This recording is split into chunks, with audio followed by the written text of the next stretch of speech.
Are you tired of modern Star Trek being so goddamn woke all the time? Do you wish we could go back to the good old days? Hello, I'm your average cishet with no damn pronouns, and I am taking a completely apolitical look back at Star Trek Voyager.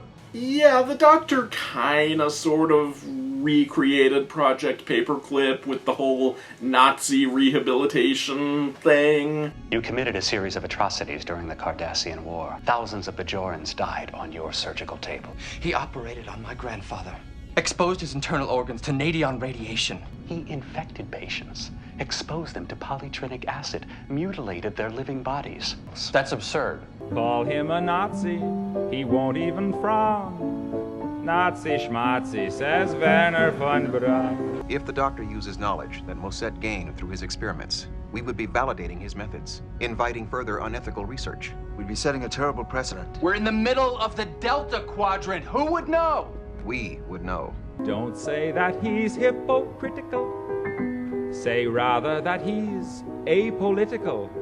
Is this some sort of revenge? Not revenge, leverage. I want enough cytoglobin to cure every infected patient on this level. The American system does not need fixing. It needs to be torn down. The ACAB episode of Voyager. You know, the one where the space cops are constantly boarding Voyager to make sure that they don't have any telepathic fugitives. Because the space cops are a bunch of damn Nazis. Fire! You should have detonated. Those aren't neutrino emissions. They're antimatter residue signatures. Do you have the telepaths? I have cargo containers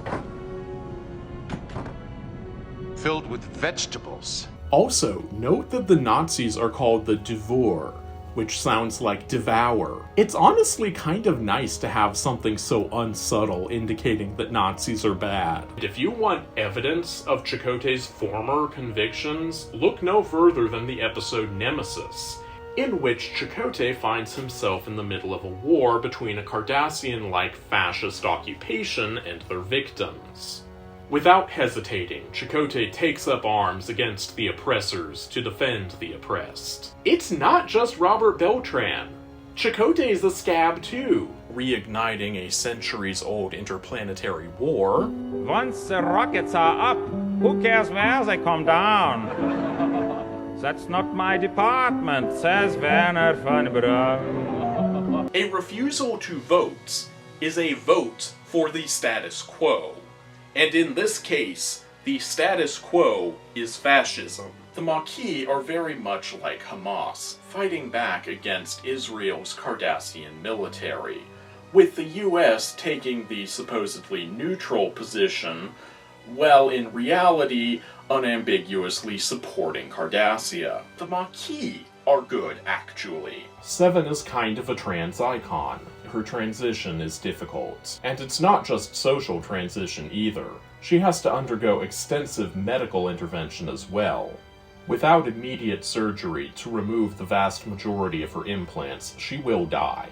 I don't have the freedom to kill you to save another. My culture finds that to be a reprehensible and entirely unacceptable act. But I've become convinced that we've got to stick to our principles, not abandon them. Should the crew be ready to die for those principles? If the alternative means becoming thieves and killers ourselves, yes. It's easy to cling to principles when you're standing on a vessel with its bulkheads intact, manned by a crew that's not starving. It's never easy. But if we turn our backs on our principles, we stop being human. Voyager encounters a race of aliens with a backwards justice system. The Nigerian government, for reasons that are left vague by the episode, but which we can assume had to do with colonization, govern not only themselves, but the Benkarans as well. The Benkarans make up a mere 10% of Nigerian society, and yet make up 80% of the prison population. Additionally, they are far more likely to be sentenced to death than Nigerians, partially because of wealth inequality, and richer Nigerians can simply buy their way out of the death penalty. It's an obvious allegory for how black people are treated in American society. So won't you join me on my apolitical journey and experience Star Trek as it was always meant to be? Say rather that he's